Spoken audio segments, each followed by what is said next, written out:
2021 में अब 2018 की बाढ़ के बाद से सबसे भीषण बाढ़ आपदा देखी गई है। जुलाई अगस्त में दक्षिण पश्चिम मानसून के मौसम में भारी बारिश के कारण बाढ़ आई थी।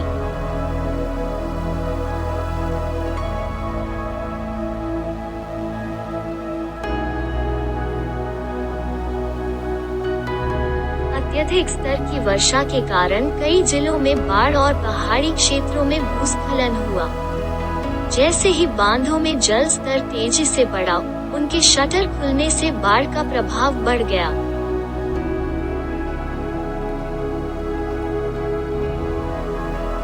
भारी बारिश के कारण सड़क पर पानी भर गया है और पानी भर गया है। बाढ़ प्रभावित क्षेत्र मलप्पुरम जिले का एयरपोर्ट रोड है।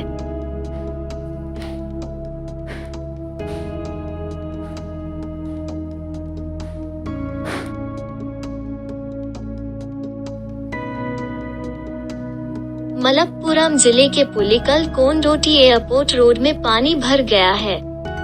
मुख्य सड़क पर सब कुछ 4 फीट ऊंचा है।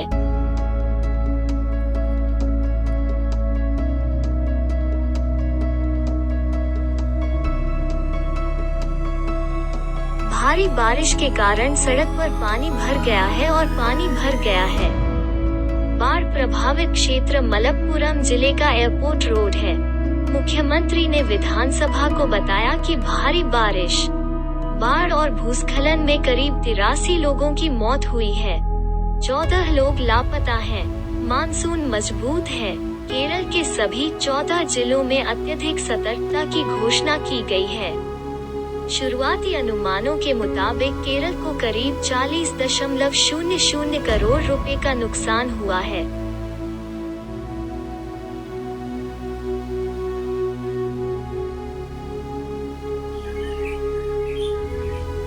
ये आपदा भारी बारिश के कारण हुई है।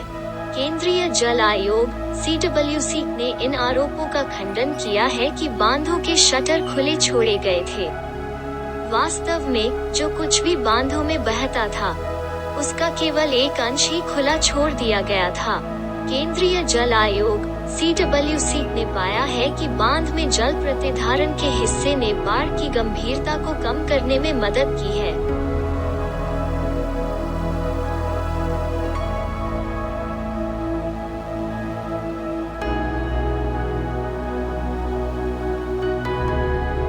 राज्यीय बांधों के समन्वय की कमी, कई बादल फटना और कम वायुमंडलीय दबाव बाढ़ के कुछ कारण हैं। 41 नदियों या उनके 54 जलाशयों में बारिश का पानी नहीं रुका जो रुका नहीं। मौसम विज्ञानियों के मुताबिक प्रशांत महासागर में बने शान और यागी ने भी केरल में भारी बारिश को प्रभावित किया।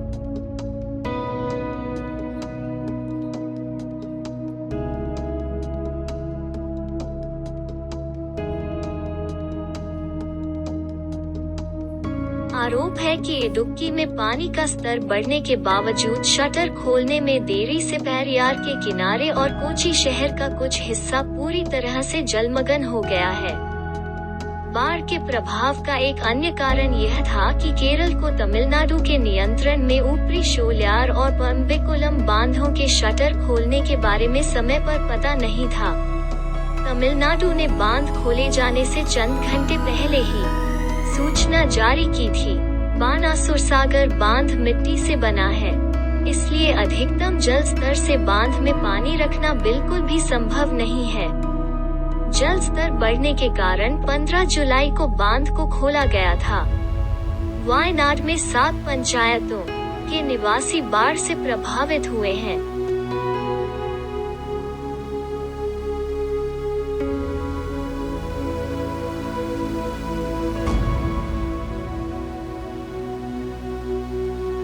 मानसून के दौरान राज्य में बड़े और छोटे दोनों तरह के 65 भूस्खलन हुए। केरल आपदा प्रबंधन प्राधिकरण के प्रारंभिक आंकड़ों का उपयोग करते हुए केरल राज्य remote sensing and environment centre (KSREC) द्वारा तैयार किया गया एक नक्शा आपदा की गंभीरता को दर्शाता है।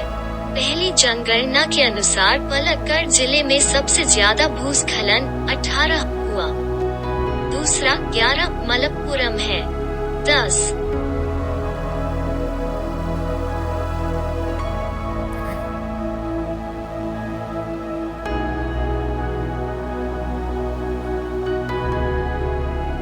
भूस्खलन यह घटना मानसून के मौसम में होती है।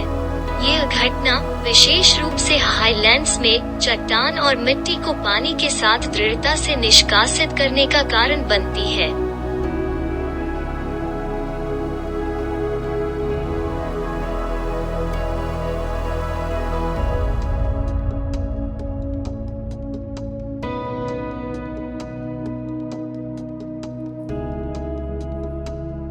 चट्टान की परतों का क्षरण और विकृति, मिट्टी की परतों में रासायनिक और भौतिक परिवर्तन और वनस्पति का घूमना, ये सभी भारी वर्षा और ध्रुवीकरण के कारण हैं। भूकंप, बादल फटना, मूसलाधार बारिश और मानवीय हस्तक्षेप भी भूस्खलन के सामान्य कारण हैं। केरल के सबसे ऊंचे क्षेत्र इडुक्की जिले में मानसून के मौसम के दौरान राज्य के कई हिस्सों में ये आम है।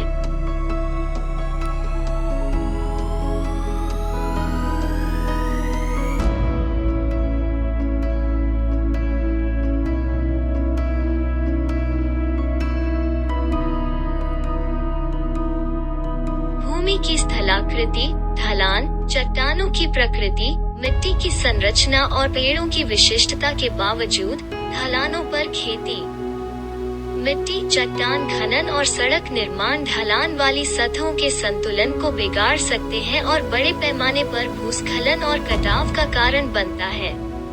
प्राकृतिक पेड़ों की कटाई, अंतर फसल, नकद फसल के रोपण, मिट्टी की खेती के कारण कटाव, खेतों का निर्माण, भवनों का निर्माण, ओवरलोडिंग, विस्फोट और भारी वाहनों की आवाजाही के कारण भूस्खलन होता है।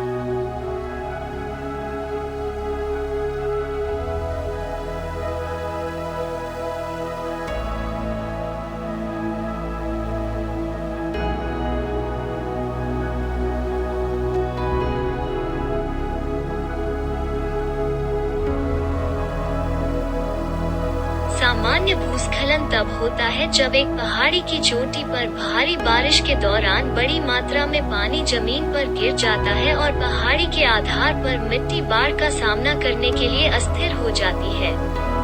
तो जैसे जैसे ढलान पर भूजल की मात्रा बढ़ती है, सतह पर दबाव बढ़ता जाता है और समय के साथ पानी जोर से बह जाता है। इसके साथ ही इस दोमट मिट्टी के साथ साथ चट्टानें और बड़े बड़े पेड़ भारी मात्रा में नीचे गिर जाते हैं। 372 से अधिक झुकाव वाले क्षेत्रों में भूस्खलन की संभावना अधिक होती है।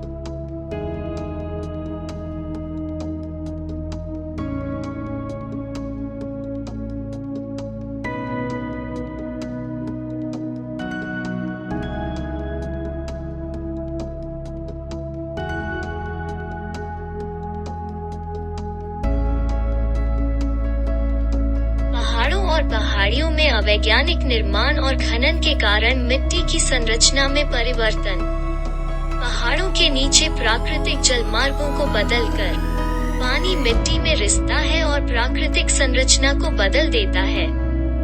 वर्षा की संरचना में परिवर्तन, रुक रुक कर हो रही भारी बारिश, यह केरल की पहाड़ियों को भूस्खलन और भूस्खलन के लिए उच्च जोखिम वाले क्षेत्र बनाता है।